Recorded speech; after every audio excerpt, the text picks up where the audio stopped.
à toutes et à tous. Un État palestinien démilitarisé dans le territoire duquel seront déployées des troupes de l'OTAN. C'est ce que propose désormais Mahmoud Abbas, tout en répétant qu'il refusera de reconnaître Israël comme État-nation du peuple juif. Assiste-t-on, malgré ce refus précisément, à un réel assouplissement des positions de l'autorité palestinienne et de son président? La question se pose avec d'autant plus d'acuité que le ton côté israélien se fait lui aussi plus modéré, avec notamment les dernières déclarations du ministre des Affaires étrangères, Avigdor Lieberman. On en discute aujourd'hui avec Michael Blum de l'agence France Presse, la leaderée de l'édition en français du journal Hamodia, et Avirama Golan, écrivaine et éditorialiste au quotidien Haaretz. Merci à tous les trois.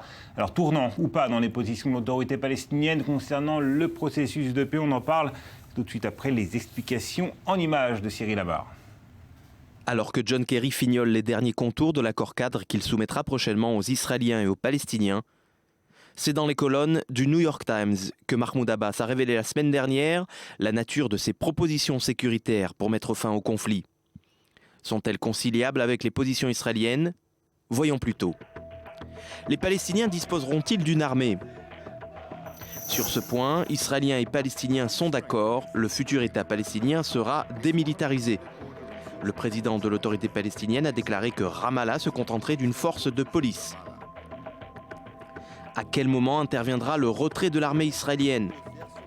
Mahmoud Abbas s'est dit prêt à un retrait israélien sur 5 ans après un accord de paix. Un certain assouplissement par rapport au calendrier de 3 ans précédemment évoqué. Mais Israël, de son côté, exige de pouvoir opérer librement en Cisjordanie en cas de danger imminent ou de course-poursuite contre des terroristes. Qui garantira la sécurité d'Israël?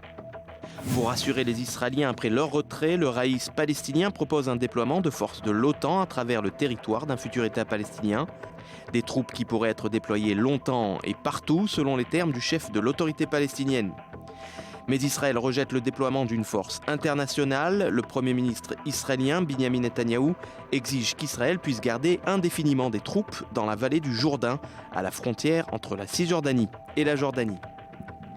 Dernière question, la plus cruciale sans doute pour le gouvernement Netanyahou, Israël sera-t-il reconnu en tant qu'État juif? Pour Mahmoud Abbas, la réponse est claire, les Palestiniens ne reconnaîtront pas l'État juif, pas plus que les Égyptiens ou les Jordaniens n'avaient eu à le faire dans le cadre de leur accord de paix avec Israël. Mais pour le gouvernement Netanyahou, c'est une condition sine qua non, il n'y aura pas d'accord sans reconnaissance. Ces propositions de Mahmoud Abbas, tout comme les récentes fuites dans la presse israélienne selon laquelle Netanyahou serait disposé à évacuer 90% de la Cisjordanie, constitue-t-il un réel infléchissement des deux hommes ou une ultime manœuvre dans la partie d'accusation réciproque qui pourrait bientôt se jouer entre Jérusalem et Ramallah? Je vais commencer avec vous, Lali. Alors, État palestinien démilitarisé, bon, c'est pas vraiment nouveau, mais c'est tout de même un signe peut-être d'une réelle modération. Et puis, un déploiement des troupes de l'OTAN, donc sous direction américaine.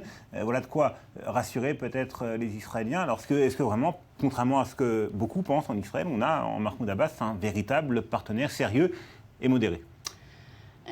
Pour ce qui concerne l'OTAN et un État démilitarisé, je rappelle que, je ne crois pas que ça va rassurer beaucoup les Israéliens parce qu'on a eu l'impression encore une fois de refaire un remake d'une certaine situation. Je rappelle que Israël s'est retiré du Sud-Liban et a laissé donc aussi une force internationale.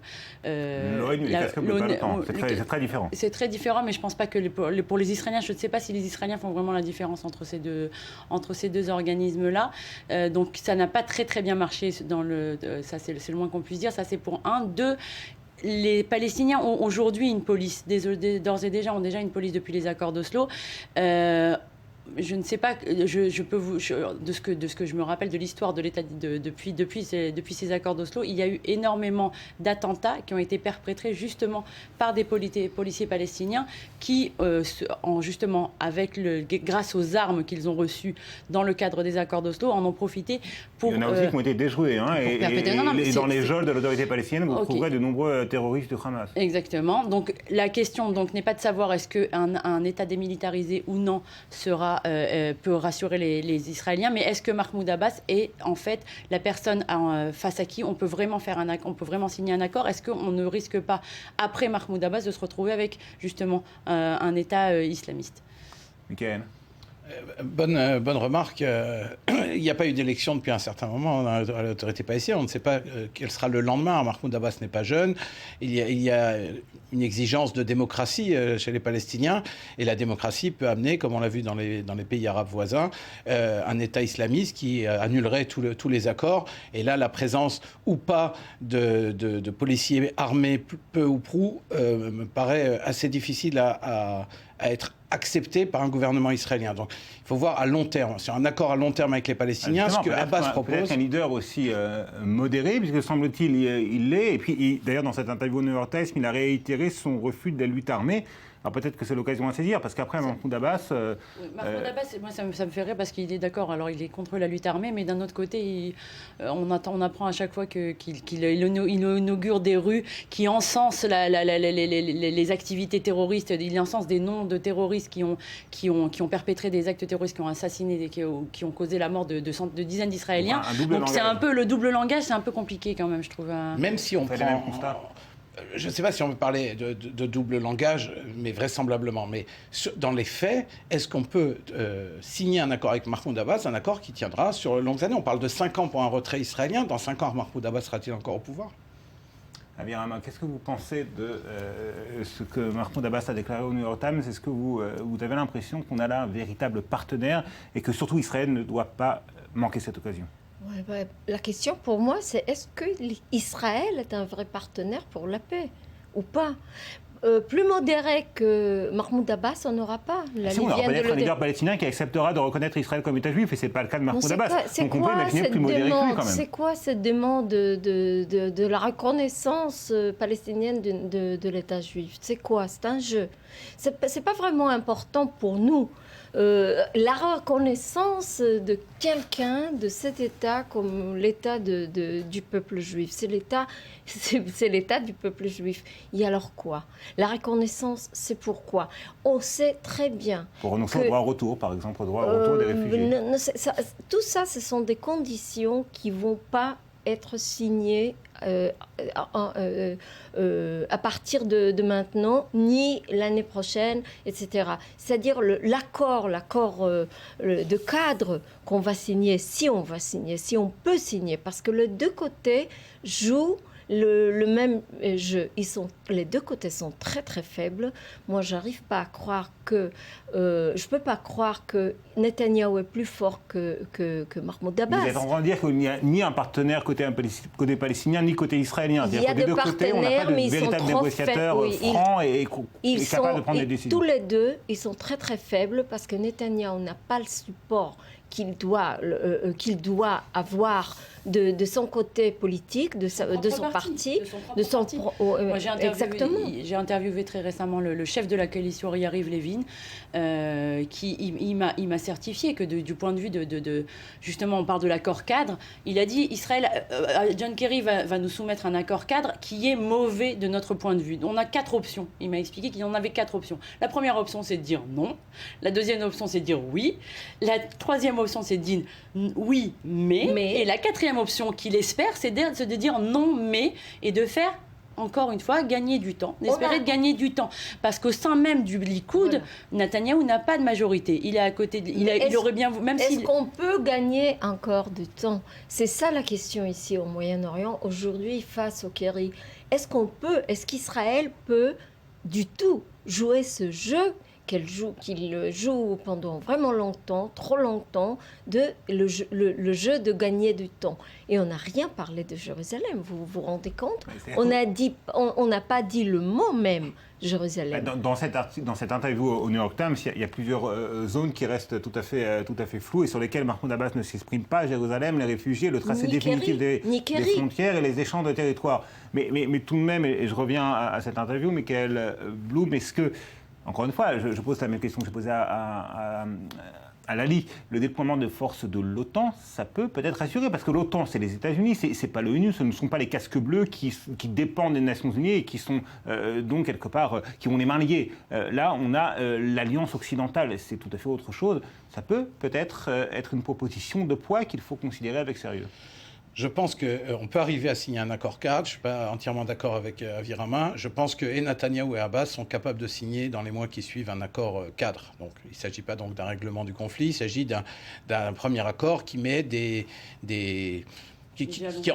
jalons pour envisager un accord définitif. Cette proposition concrète du déploiement de troupes de l'OTAN dans les territoires, est-ce que ça va... Je pense qu'Israël peut accepter cette proposition. Je pense que Netanyahou pourra l'accepter. Je pense que tout ce que Abbas a dit, évidemment démilitarisé, c'était une demande du gouvernement israélien, la fin de la lutte armée, etc. Quand on aura signé cet accord cadre et qu'on va devoir passer aux choses sérieuses, et là, vous l'avez évoqué, les réfugiés, le tracé des frontières, l'évacuation des habitants juifs de Cisjordanie, c'est-à-dire évacuer 100 000 personnes, quand on va devoir arriver à la question de Jérusalem, à la place et là, on n'est plus dans les déclarations. Là, on fait dans les déclarations État juif, pas État juif, démilitarisé, pas démilitarisé. Sur le terrain, la signature de cet accord cadre n'augure rien de bon pour l'avenir. Je vais vous interrompre parce que le moment est venu d'enrichir le débat avec 2 extraits de tribunes et d'éditoriaux parus dans la presse ces derniers jours. On commence avec Jeffrey Goldberg, qui s'exprimait dans le Bloomberg Business Week. Les efforts de paix de John Kerry mettent Netanyahou sous pression. Le Premier ministre israélien est tiraillé entre la crainte de voir sa coalition gouvernementale se dissoudre et celle de se voir accusé par l'administration américaine d'avoir fait capoter les pourparlers. Un bon résumé de la situation. Et puis un autre éditorial que l'on voit cette fois à Dan Margalit dans le quotidien Israël Hayom, très proche du gouvernement et de Benyamin Netanyahou. Les Palestiniens prétendent que Benyamin Netanyahou, j'ai du mal à lire le texte, c'est un petit peu écrit en petites lettres, brandi et sérieusement, c'est ça ? Astucieusement. L'exigence de la reconnaissance de l'État juif pour torpiller la création d'un État palestinien. Si tel est le cas, pourquoi Mahmoud Abbas ne fait-il donc pas tomber le masque sur le vrai visage du Premier ministre israélien pour prouver qu'il s'agit là que d'un prétexte ? La vérité, c'est que pour le Raïs, un retrait israélien aux frontières de 67 ne suffirait pas à mettre fin aux revendications palestiniennes. Il faudrait peut-être que je change de lentille de contact, mais plus sérieusement, Mahmoud Abbas aussi peut-être devrait changer. Il est temps qu'eux aussi regardent la réalité. C'est-à-dire que cet éditorial, Dan Margalit dans Israël Hayom dit exactement ce qu'il faut. C'est-à-dire, quand bien même on arriverait à signer sur ces premiers points, on a réussi à se mettre d'accord sur quelques points, au bout du compte, il va falloir que les Palestiniens admettent qu'il y a des choses qu'Israël n'acceptera jamais. Et que, quel que soit le gouvernement, et là on ne parle pas du gouvernement le plus à gauche de l'histoire d'Israël, puisque, comme Lali l'a rappelé, c'est un gouvernement où le Premier ministre est lui-même menacé par sa coalition, par son propre parti. Demain, il n'y aura pas un retour aux frontières de 67. Aucun gouvernement israélien aujourd'hui ne peut revenir aux frontières de 67. Et même les 90% évoqués que Netanyahou, de la Cisjordanie, que Netanyahou pourrait évacuer, ça paraît peu probable. Oui, c'est 90%. Oui, malheureusement, c'est vrai. Et en plus, non, malheureusement, parce que Netanyahou ne peut pas bouger. En plus, je crains vraiment qu'il manque la bonne volonté de changer la réalité au Moyen-Orient, de changer, de vraiment créer l'histoire de demain avec... Benyamin Netanyahou seulement, ou les leaders palestiniens, eux aussi, manquent de cette profondeur d'esprit que vous semblez regretter chez Benyamin Netanyahou. Très faible face. Mais, pourtant, je vois ce qui a écrit Goldberg et ce que j'entends de mes collègues de la gauche israélienne, l'espoir de cette pression américaine et européenne. Là, vraiment, Israël ne doit pas faire la paix parce qu'on pas du tout. Fait des pressions, parce qu'on la menace. Mais je pense que c'est ce que... Malheureusement, je suis tout à fait gauchiste et j'espère bien, je rêve de la paix, d'un vrai accord de paix, mais je crains que cette pression n'a rien utiliser.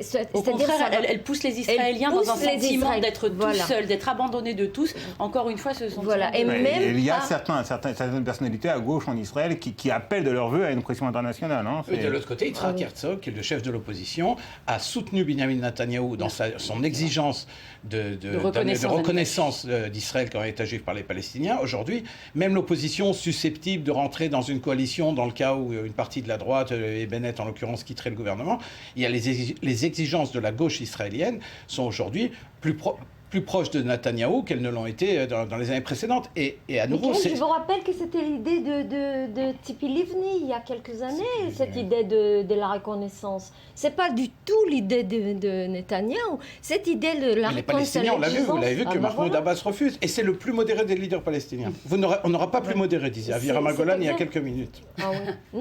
Non, je pense que plus modéré que Mahmoud Abbas, on n'aura plus. On n'aura plus. C'est un moment. Alors c'est un moment très très dramatique parce que après l'échec de cette... On va reprendre le débat dans la seconde partie de l'émission parce que la première partie touche à sa fin. Je vous donne rendez-vous dans quelques instants après le journal by 24 News.